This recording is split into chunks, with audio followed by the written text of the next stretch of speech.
Hey, boys and girls.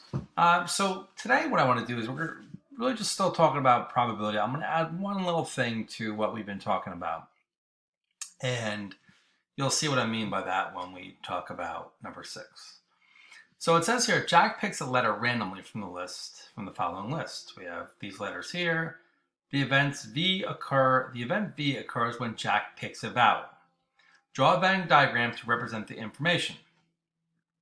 So, okay, so here we go. Let's do that. Let's draw a Venn diagram. So, let's start with a rectangle. All right, so here's our rectangle. Okay, and we'll draw one circle in here, and that is event V. So event V occurs when Jack picks a vowel. So let's see, we have I is a vowel here, O is a vowel here, and U. So these are the vowels that we have here.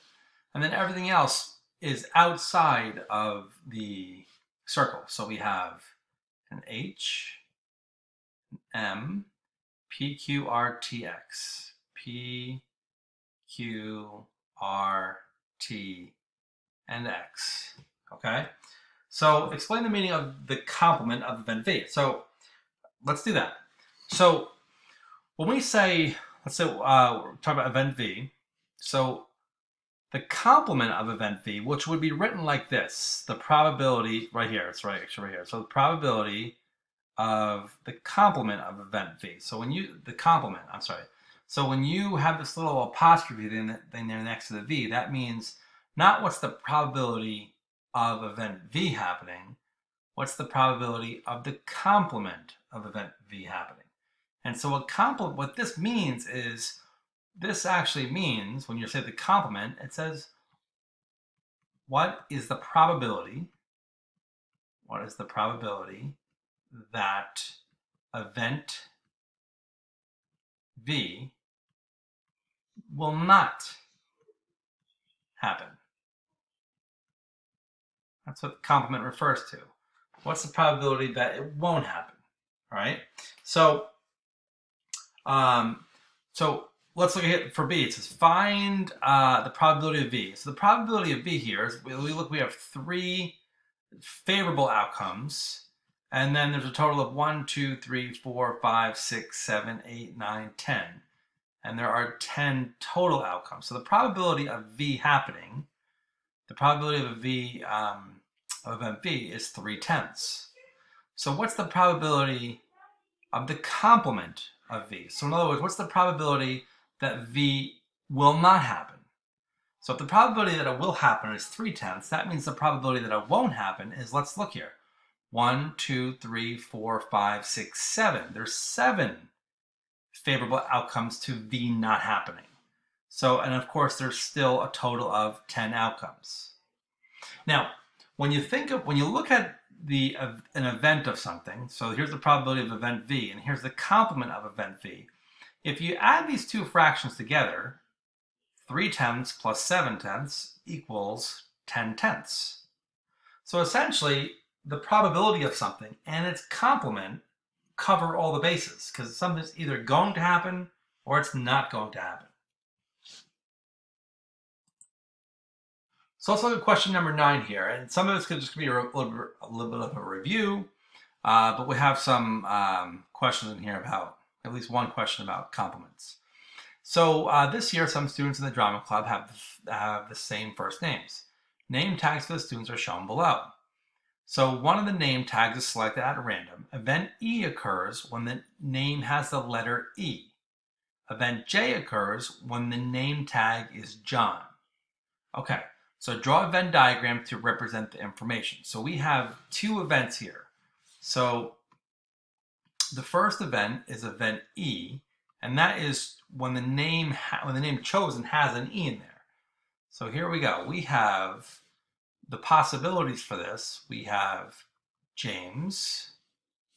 We have another James. So I'm just going to, next to it, I'm going to write a 2 there. There's 2 James. We have a Peter, and in this case, we have 3 of those. And then that's it. So those are the events favorable to event, those are the outcomes favorable to event E. We have James, James, Peter, Peter, Peter. All right. Now event J occurs when the name tag says John. So in this case, we have, there's only one type of outcome, but there's 3 of those. So there are 3 favorable outcomes. So here we go. So what we could do to make our Venn diagram, we can go ahead and we can make our rectangle. Now let's first think, are our circles going to be intertwined? Are they going to overlap? And the answer to that is no, because if I look at all the outcomes favorable to event E and look at all the outcomes favorable to event J, there's nothing that overlaps. There's nothing that matches both of them. So that means my circles are going to be separated. All right, so event E, the favorable outcomes are James, and we can write a 2 there, and then Peter, we can write a 3. Now, if you wanted to write James, James, Peter, Peter, Peter, that's fine. So for event J here, we have a John, and then of course there's a 3 of them there. Now, we got to see if there's anything that doesn't, anything not on both lists. Well, we have Mary here. So we got the Peters, we got the James, we got the John. So everything's covered. So all the names are covered. So again, we have 9 things here. So we have 2 and 3 is 5. There's 3 more here, that's 8, and 1 Mary, that's 9. So this is our Venn diagram. List all the types of outcomes of the complement of event E. So list all the types of outcomes that are the complement of event E. So event E is choosing a name with an E in it. So the complement of that is choosing a name that doesn't have an E in it. So we know that John is one type of outcome and Mary is another type of outcome. Now you don't have to write John 3 times, or you don't have to write a 3 next to there, because it just says list all the types of outcomes. All right. Are the events E and J mutually exclusive? The answer to that is no, they are not. No, I'm sorry. The answer is yes, they are, because they can happen at the same time. All right. So therefore, they are exclusive. So for D, it says find the probability of E. The probability of E here is there's 2 different names, but there's a total of, so the probability of E, there's 2 names. However, there are 5 favorable outcomes because we have 2 James and 3 Peters. Now there's a total of 9 total outcomes. A total of 9 outcomes. Perfect. So the probability of the complement of E, which is written like this, so if the probability of E is 5/9, that means the probability that E won't happen is 4/9. Now, of course, keep in mind that 5 plus 4 equals 9. So that covers every possible outcome. Now, the probability of J, so I'm going to write that here as the probability of J, is going to be written as there's 3 Johns, and there are a total of 9 total outcomes. So 3/9 is the same thing as 1/3. All right.